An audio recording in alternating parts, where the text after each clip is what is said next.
Hello everyone. तो इस video में हम सॉल्व करेंगे sample question paper 8 class 10 science का। तो चलिए स्टार्ट करते हैं। सेक्शन ए से स्टार्ट करेंगे। सबसे पहला question, while preparing a temporary stained mount of leaf epidermal peel the extra stain is removed by. जब हम एपिडर्मल लीफ का पील बनाते हैं, उसका स्टेन करते हैं यानी कि कलर से डीएनए का एक्सट्रैक्शन करते हैं, तो वो स्टेन कैसे रिमूव होता है?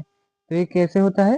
फिल्टर पेपर से रिमूव होता है। ठीक है, बहुत ही इंपॉर्टेंट क्वेश्चन है। ये एनसीईआरटी में डायरेक्टली मेंशन नहीं है। क्वेश्चन नंबर 2 की तरफ चलते हैं। Which of the following is not a nitrogenous base? कौन सा नाइट्रोजीनियस बेस नहीं है? तो इसमें जो है डीऑक्सीराइबोस शुगर, ये आपका नाइट्रोजीनियस बेस नहीं है। बाकी जो है साइटोसिन, एडिनिन, थ्योनिन सब नाइट्रोजीनियस बेस है। ठीक है, थर्ड क्वेश्चन पर चलते हैं। The percentage of solar radiation absorbed by green plants for the process of photosynthesis is about. तो हमें पता है ये कितना होता है, 1% सोलर रेडिएशन ये एब्सॉर्ब करता है। ठीक है, देखते हैं क्वेश्चन नंबर 4।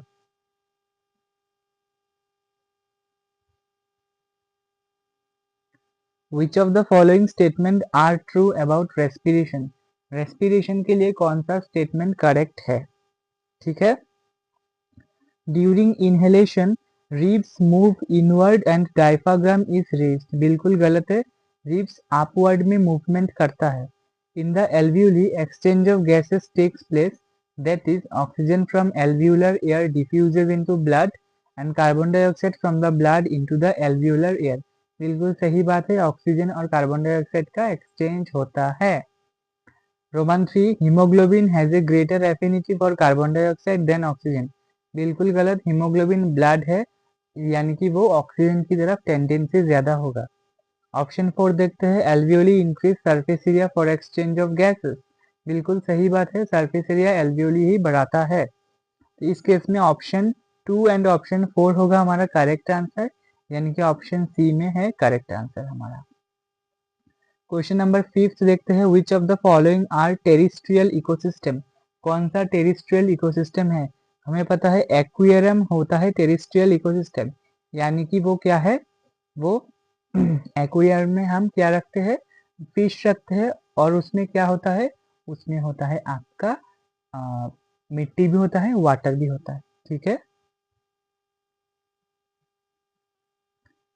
तो अब हम देखते हैं question number 6।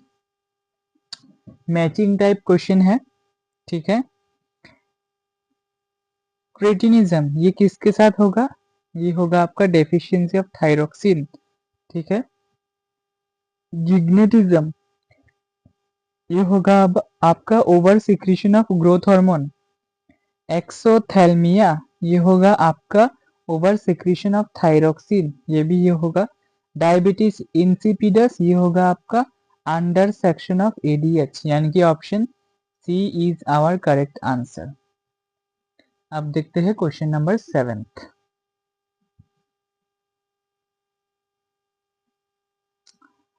Electrical impulse travels in a neuron from. Neuron में इलेक्ट्रिकल इम्पल्स कैसे फ्लो करते हैं? हमें पता है पहले डेंड्राइट में आता है, फिर सेल बॉडी में जाता है, फिर एक्सोन में जाता है, उसके बाद एक्सोनल एंड में आता है। Option A is our correct answer. बिल्कुल बुक से डायरेक्ट क्वेश्चन है। असर्शन रीजन पर चलते हैं। असर्शन बोल रहा है हमें fusion of gamete give rise to a single cell called zygote. सही है। Reason, zygote is a fertilised ovum, यह भी सही है, लेकिन दोनों में कोई रिलेशन नहीं है, इसलिए ऑप्शन बी होगा हमारा करेक्ट आंसर। क्वेश्चन नंबर 9 देखते हैं। असर्शन बोल रहा है biotic components of ecosystem continuously require energy to carry on life process. बिल्कुल सही बात है। Reason, abiotic components are non living factors of the ecosystem, ये भी बिल्कुल सही है, लेकिन दोनों में कोई रिलेशन नहीं है, तो फिर से ऑप्शन बी होगा हमारा करेक्ट आंसर। इसी के साथ बायोलॉजी खत्म हो जाता है। अब हम देखेंगे केमिस्ट्री।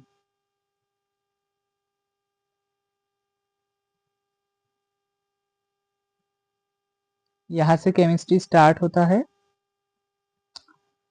फर्स्ट क्वेश्चन, हाँ, when sodium hydrogen carbonate is added to ethanoic acid, एक गैस evolves, एक गैस निकलता है। तो consider the following statement about the gas evolve, जो गैस निकलता है उसके अकॉर्डिंग हमें सेंटेंस को देखना होगा। ठीक है, it turns lime water milky, ठीक है, सही बात है। It is evolve with A brisk effervescence, ये भी ठीक है। It has a smell of burning sulphur, ये नहीं है सही, ये गलत है। जब इथेनॉइक एसिड के साथ सोडियम हाइड्रोजन कार्बोनेट रिएक्ट करता है ना, तब हमें मिलता है एस्टर। ठीक है, तो it is also by product of respiration, ठीक है, तो ये भी सही है। ऑप्शन ए बी डी सही है, यानी कि ऑप्शन सी होगा हमारा आंसर। देखते हैं question number 18। Soap doesn't work well with woollen garments because, जो सोप होता है वो ऊल के कपड़ों पर अच्छे से काम नहीं करता है, क्यों? It is basic in nature and woollen garments have acidic dice, बिल्कुल सही बात है। It is acidic in nature, ये गलत हो गया। ऑप्शन ए होगा हमारा करेक्ट आंसर। ठीक है, 19 number, melting point of NaCl is, देखो NaCl होता है आपका, NaCl होता है आपका आयनिक बॉन्ड से स्ट्रॉन्ग बॉन्ड है, तो इसका मेल्टिंग पॉइंट सबसे ज्यादा होगा। तो इन चारों ऑप्शन में से सबसे ज्यादा वैल्यू कौन सा है? 174 केल्विन, ये वाला होगा आपका करेक्ट आंसर। देखते हैं question number 20। The slag obtained during the extraction of copper pyrite is composed mainly of, जो कॉपर पाइराइट से हम कॉपर मिलते हैं उसको, जो स्लैग हमें मिलता है यानी कि जो इम्प्योरिटी निकलता है साथ में, उसको हम क्या बोलते हैं? उसको हम बोलते हैं फेरिक सिलिकॉन ट्राइऑक्साइड, FeSiO3। ठीक है, देखते हैं 21 matching type question. Match the following, ठीक है। आयनिक बॉन्ड, तो आयनिक बॉन्ड कौन सा होता है आपका? आयनिक बॉन्ड होता है आपका हाँ, सोडियम क्लोराइड में होता है NaCl। ठीक है, पोलर कोवेलेंट बॉन्ड होगा आपका नाइट्रोजन के मॉलिक्यूल में। नॉन पोलर होगा आपका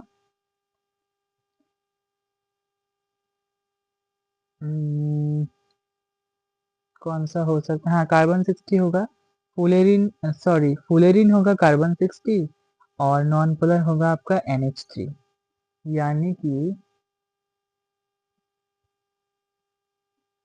हाँ, यानी कि ऑप्शन बी होगा हमारा करेक्ट आंसर।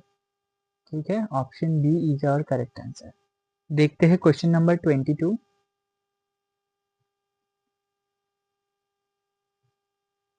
हाँ, the correct formula of ethanol is, ethanol यानी कि 2 कार्बन होगा और OH ग्रुप होगा। तो 2 कार्बन OH ग्रुप किस में है? Option B is our correct option. ठीक है, plaster of Paris hardens by, plaster of Paris hard कैसे होता है? हमें पता है वाटर के साथ रिएक्शन करके हार्ड हो जाता है। ठीक है, देखते हैं क्वेश्चन नंबर 24। असर्शन रीजन फिर से एक ही है। असर्शन बोल रहा है while dissolving an acid or base in water, the acid must always be added slowly to water with constant stirring, बिल्कुल सही बात है, डाइल्यूशन जब हम करते हैं। ठीक है, dissolving an acid on a base in water is a highly exothermic reaction, ये भी इसका परफेक्ट रीजन है, यानी कि ऑप्शन ए होगा हमारा करेक्ट आंसर। ठीक है, अब देखते हैं हम फिजिक्स का सेक्शन।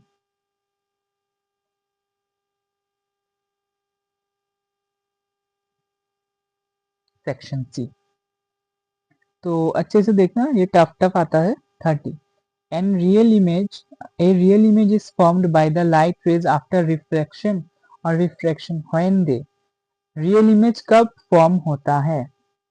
ठीक है, हमें पता है, देखते हैं। ए बोल रहा है एक्चुअली मीट और इंटरसेक्ट विद ईच अदर, हाँ हो सकता है। उसके बाद